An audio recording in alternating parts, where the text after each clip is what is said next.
Domenico Chirico, merci de nous recevoir chez vous dans ces moments si difficiles et si spéciaux. Comment est-ce que ça va? Ah, ça va, je suis encore un petit peu otage, pas plus des Syriens, mais des radios, des médias, etc. Mais bon, ça marche. Ça marche. C'est très bien, c'est très bien. J'ai en train de récupérer ma vie, qu'ils avaient perdue pour 100 mois. Et je ne croyais pas que ma vie était encore là, mais encore ici, je suis à ma maison avec les personnes que j'aime, avec les choses que je faisais avant et que je reprends à faire, à courir, à regarder le jardin, à lire de bons livres. C'est bien. C'est quoi la chose la plus forte de cette nouvelle liberté? C'est la chance d'ouvrir les portes. Les portes sont plus fermées. Le symbole de la détention, c'est un port fermé. Pour toute la journée, avec l'angoisse, une double angoisse. L'espoir que la porte s'ouvre, et dans le même temps, l'angoisse que la porte s'ouvre et quelqu'un vient te dire que ton destin est pire que le destin de ce moment, que tu peux mourir, qui n'est pas la liberté ton destin, mais quelque chose de différent. C'est la mort, c'est la torture, c'est l'humiliation. Ça c'est vraiment la... J'avais lu une fois, quelqu'un avait interviewé un détenu des prisons américains qui était dans le bras de la mort. Et quand il était sorti, parce qu'il n'était pas coupable, il avait dit, bon, je passe toute la journée avec la porte de ma chambre, de ma maison, à faire clic, ouvrir et fermer, ouvrir et fermer. C'est vrai, c'est exactement ça. Hein. C'est la porte, la chose plus terrible de détenus, de prisonniers, des otages. Comment est-ce qu'ils vous ont traité? Très mal. Vraiment comme des chiens, comme des animaux. C'est pas vraiment le problème de la torture. Je ne suis pas torturé, je suis battu beaucoup de fois, pas plusieurs fois, mais le pire c'est l'humiliation quotidienne. Devoir demander le permis d'aller aux toilettes, le repas qui est jeté par terre, c'était le reste de repas des geôliers. Il y avait un plaisir pour eux à vous humilier? Ah oui. Vraiment un grand plaisir. Bon, je crois que ce sont des occidentaux et des chrétiens. Donc, mais il y a une autre chose qui est plus compliquée. Mais, alors, l'otage, je crois qu'il faut, pour qu'il a kidnappé, la première chose, la chose importante, c'est de le déshumaniser. Parce que s'il reste un être humain, alors on peut avoir des remords vers lui. Alors, la première chose qu'ils ont fait, le dépouiller de tout. Le priver de ce qu'ils identifient comme occidentaux, comme une personne normale. Alors, tous les vêtements sont pris, les chaussures sont prises, tu dois marcher sans chaussures. Je vais rester 5 mois sans avoir de chaussures, hein, toujours à mes pieds. Et après, on cherche de le priver de son identité humaine. Alors, il ne peut pas faire les choses qui sont normales. La liberté, c'est l'absence de choses. Je peux faire les choses qui sont l'identité humaine. Sortir, regarder le soleil, faire une chose, on ne le fait pas. Manger ce que je veux, parler quand je veux, dormir avec l'obscurité, parce que la lumière était toujours allumée. Alors, on peut le jour, mais on peut aussi la nuit. Tout ça, c'est l'humiliation. Bon, je subis aussi 2 fausses exécutions. C'est pire encore. Hein. C'est pire qu'être torturé. Hein. C'est pire qu'être torturé.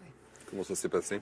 C'est passé qu'un type est venu avec son pistolet, me fait voir qu'il mettait le chargeur avec le projectile dans le pistolet. Il m'a dit de mettre la tête contre le mur et a mis la pistolet sur mon visage. Et ce sont des longs moments d'angoisse.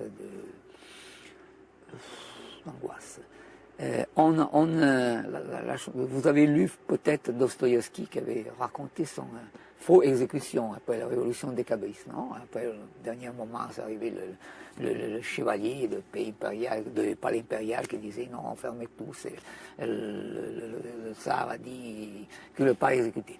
Bon, c'est un peu la même chose. Et Dostoïevski disait que le pire, c'était sentir le plaisir que notre être humain, qui est à côté de toi, très à côté de toi, donc c'est l'odeur, le plaisir qu'il prouve à te faire peur, à d'avoir ta main dans sa main, ta vie dans sa main. Vous avez senti ça? Oui. Et ça, c'est horrible, parce que c'était la première fois dans ma vie que senti ça. C'est notre être humain qui était heureux de me voir mourir de peur. Il était comme quand les petits-enfants prennent un fourmi et c'est en français les écrasent. Oui. Et c'est le même plaisir horrible. Bah, c'était pas une fourmi, un insecte, c'était moi, un être humain, un autre être humain. À quoi vous avez pensé quand vous aviez le pistolet sur la tempe?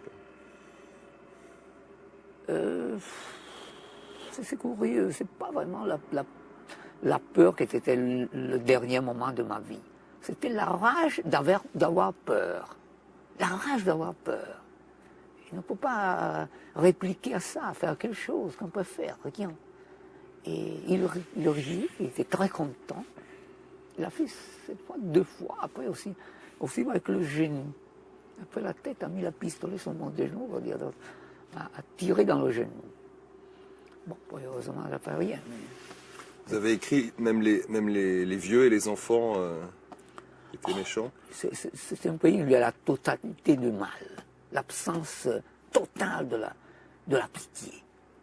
J'ai passé beaucoup de guerres terribles, hein, la Somalie, le Rwanda, la Tchétchénie. Bon. Et jamais je rencontrais un pays où tout le monde était sans pitié. Je rencontrais dans 152 jours, c'est beaucoup, des centaines de personnes. Jeunes, vieux, garçons, pas des femmes. Et seulement une personne, dans 5 mois, a fait un geste de pitié vers moi. Le type qui m'a donné son portable, parce qu'après 2 mois de silence, on peut appeler ma famille et dire que j'étais vivant. Un seulement.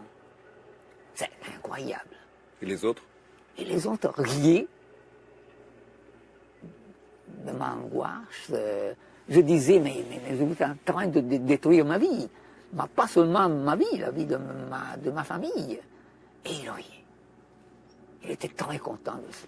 Je crois que c'est un pays dans lequel la pitié, que pour nous c'est une réaction normale, quand notre être humain est malheureux, là, c'est un indice de faiblesse, quelque chose qui fait rire. Mais c'était qui ces preneurs d'otages? Bon, c'était des jeunes garçons, quelqu'un de la ville, quelqu'un de campagne, pas des révolutionnaires, pas des djihadistes, pas du tout, parce qu'il y avait le groupe dans lequel ils sont mis, c'est un groupe qui est considéré un petit peu islamiste, pas Al-Qaïda, mais un peu islamiste. C'est pas absolument vrai. Ils ont l'habitude de fumer le Marlboro tous les jours. Ils regardent à la télé des films un petit peu érotiques. Ils mangent 100 fois au jour. Ils jouent avec leur portable, leur ordinateur tous les jours. Ils ne s'intéressent pas de ce qu'il passe dans la révolution, absolument pas. Ils ne regardaient pas Al Jazeera à l'Arabia, mais les films, la wrestling, la lutte, l'automne, je veux dire en français. La lutte, oui, le catch. Oui, le catch, exactement. C'est pas absolument des islamistes. Ils faisaient une prière au jour, mais plus pour de cinéma vers nous que réellement, parce qu'ils étaient sont vraiment pas des révolutionnaires, ils s'en fichent de la révolution. La Katiba, le groupe dans lequel ils sont enrôlés, ils passent de l'argent, beaucoup d'argent, mais pas de l'argent syrien, des packs de dollars, des packs de dollars, ils ont beaucoup d'argent. Et pour s'acheter les vêtements Adidas, Nike et l'ordinateur, et en 2-3 portables pour chacun. Et ça, c'est une exception au sein de la rébellion? Bon, je crois pas. C'est un parti de la rébellion. C'est devenu une partie de la rébellion. Je suis allé 5 fois en Syrie dans les dernières 2 années, après la révolution. Et jusqu'à un certain moment, il y avait l'armée syrienne libre et des groupes djihadistes. Bon, l'armée syrienne libre, c'est la révolution laïque, démocratique, interreligieuse, etc., interethnique, etc., est presque absent en ce moment. Montée en puissance des groupes djihadistes qui sont très bien encadrés, qui font la guerre avec détermination, avec un projet politique clair, et qui l'ont aussi en leur, honneur, parce que je suis resté en semaine avec un Katiba, prisonnier d'un Katiba de Jabhat al-Nusra, que le groupe avait passé, et c'est la seule semaine que je suis traité avec dignité. Je ne veux pas dire avec sympathie, parce qu'ils sont chrétiens, occidentaux, sont leurs ennemis, ils le disent très clairement. Mais ils nous traitaient comme des êtres humains, ils ont donné les mêmes choses qu'ils mangeaient, personne ne riait de nous, ils ont parlé avec nous, étaient vraiment corrects. Et après, le troisième protagoniste que j'ai connu seulement dans ce dernier voyage, malheureusement pour moi, c'est comme dans toutes les guerres civiles, la montée des groupes qui sont des faux révolutionnaires, des faux djihadistes, et en réalité sont des groupes qui font des business avec la révolution et avec la guerre. Ils font quoi? Ils volent et pillent? Ils volent et pillent la population, et il y a de l'investissement des Occidentaux et aussi des Syriens. Ils pointent le racket sur le passage de marchandises dans la frontière vers le Liban et vers la Turquie. Ils ont beaucoup d'argent.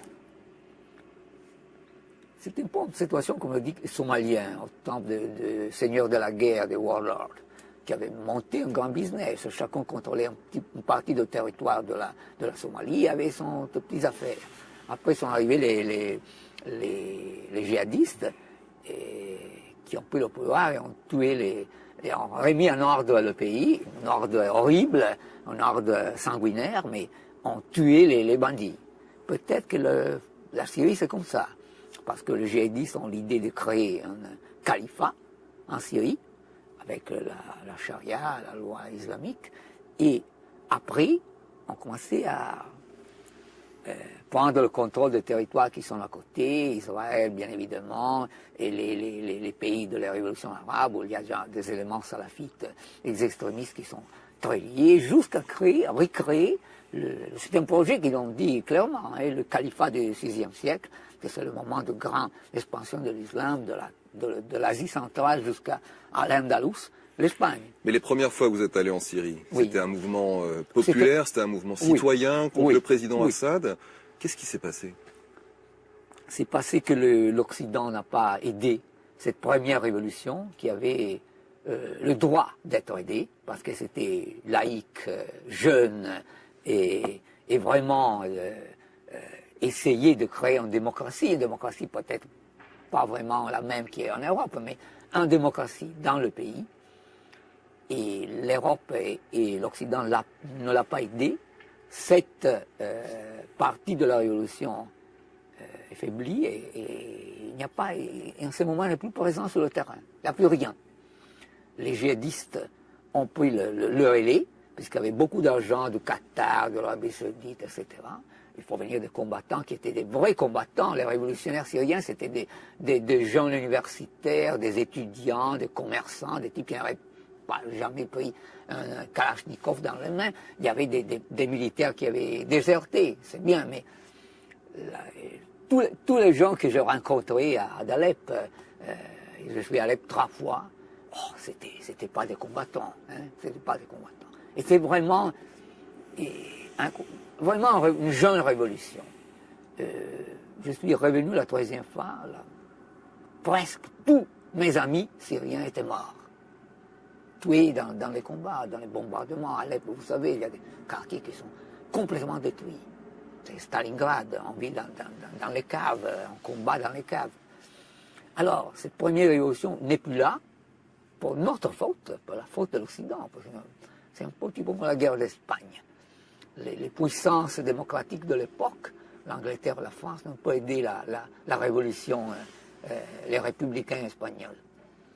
Et les puissances totalitaires ont aidé les autres, c'est Franco, qui veut dire Assad, et il y a alors aussi c'est la Russie, c'est la Chine, c'est l'Iran.